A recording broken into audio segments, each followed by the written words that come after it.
ડાંગમાં આદિવાસી સંવિધાન સેના દ્વારા આદિવાસી હક્કો માટે આવેદનપત્ર રજૂ કરવામાં આવ્યું। શનિવાર હોવાના કારણે આવેદનપત્ર અટકી ગઈ, તો આપ સાહેબ પાસે અમે અપેક્ષાઓ લઈને આવ્યા છે કે 5મી અનુસૂચિ વિસ્તાર બંધારણમાં જોગવાયો છે, છતાંય પણ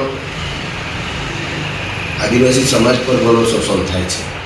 5મી અનુસૂચિ વિસ્તારના નીતિ નિયમો પ્રમાણે આજે સ્થાનિક ગ્રામસભાની પરવાનગી વગર કોઈપણ બહારથી એજન્સીઓ નહીં આવી શકે, છતાંય પણ અહીંયા જે ગ્રાઉન્ડ લેવલ પર જે કાયદેકીય પરવાનગી લેવાની થાય છે ગ્રામ પંચાયતની, એ લેતા નથી, બારોબાર એ લોકો કરે છે। એટલે એ વસ્તુ અટકવી જોઈએ।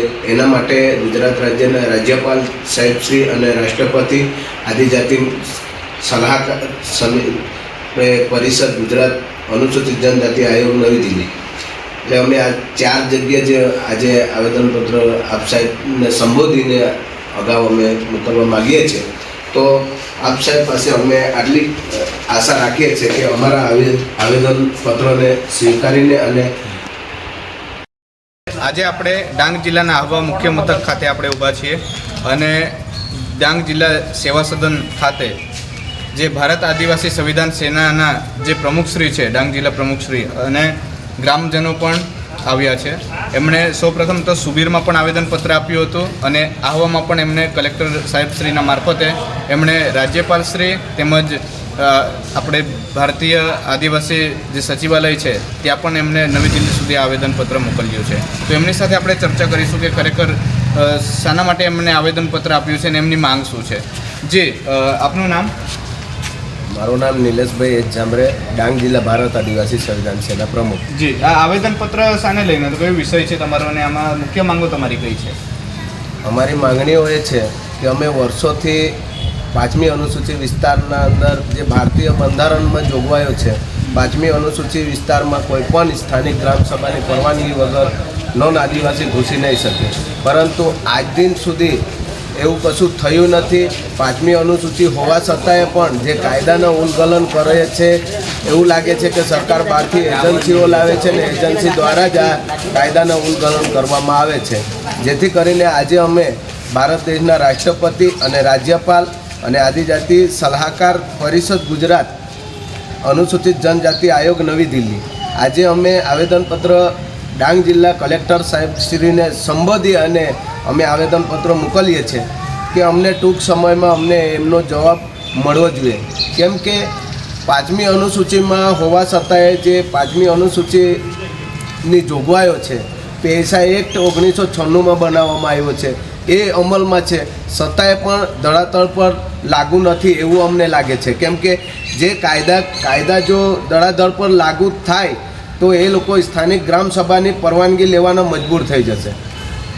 કાયદાની જોગવાઈઓ છે જે ભારતના બંધારણને સ્પષ્ટ લખ્યું છે કે શિડ્યુલ 5 કે 6ના અંદર સ્થાનિક ગ્રામસભાની પરવાનગી વગર એ લોકો ગામના અંદર એન્ટર નહીં થઈ શકે, પરંતુ આજની સ્થિતિ એવી છે કે ફોરેસ્ટ ખાતા હોય, પોલીસ ખાતું હોય કે અન્ય એજન્સી દ્વારા હોય, એ લોકો બારોબાર ગામના અંદર ઘૂસી જતા હોય, ગામના લોકોને ખબર નહીં પડતી।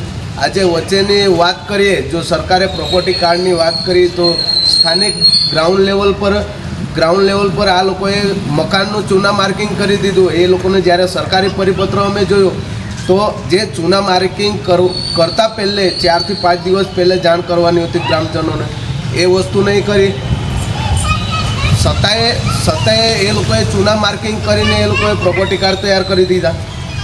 અમને એવું લાગે છે કે કાયદાઓ બન્યા છે ફક્ત કાગળ પૂરતા જ છે એવું લાગી રહ્યું છે।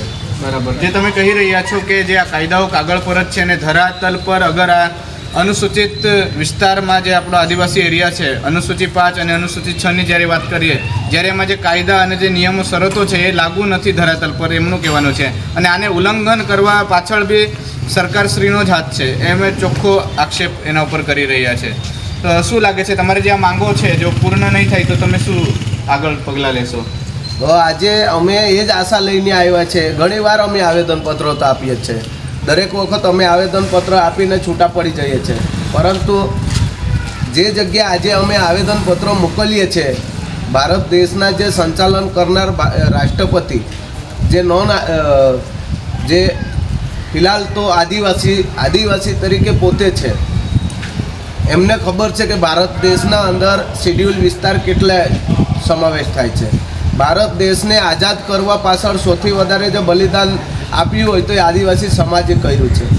ભારત દેશને આઝાદી મળતા પહેલે ઘણા આદિવાસી સમાજે બલિદાન આપ્યું છે, જેથી કરીને ભારત દેશ આઝાદ થયો છે. ત્યારે અમે રાષ્ટ્રપતિ સાહેબને પણ અમે આટલું કહેવા માગીએ છીએ, તમે પોતે આદિવાસી છો અને કેટલા વિસ્તાર ભારત દેશના અંદર કેટલા વિસ્તાર 5મી અનુસૂચિ વિસ્તારો છે, 6ઠી અનુસૂચિ વિસ્તારમાં સમાવેશ થાય છે.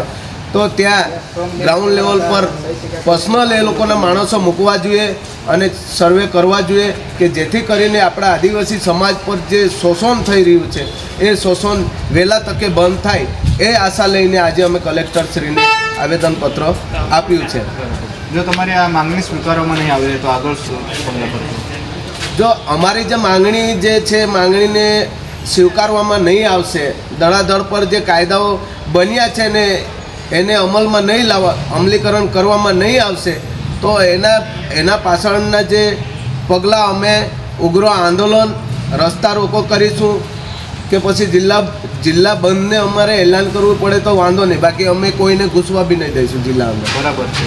આદિવાસી સમાજ ખૂબ જ આક્રોશ રૂપે ધારણ કરી રહ્યા છે અને સીધું એમનું કહેવું છે કે જળ જંગલ જમીન અમારું છે ને આ અમારો વિસ્તાર છે અને અમારા વિસ્તારમાં અગર કોઈ બહારની એજન્સી આવી પોતાની મનમાની ચલાવે અને સરકારશ્રી પણ એને સપોર્ટ કરતી હોય અને આ નિયમોનું ઉલ્લંઘન કરતું હોય તો એ ચલાવી લેવામાં નહીં આવે. આગળ એમને જો આ માંગ નહીં પૂરી કરવામાં આવે તો ઉગ્ર આંદોલનનું અને રસ્તા રોકો આંદોલન સાથે જિલ્લા બંધનું એલાન પણ કરવામાં આવશે. ધન્યવાદ.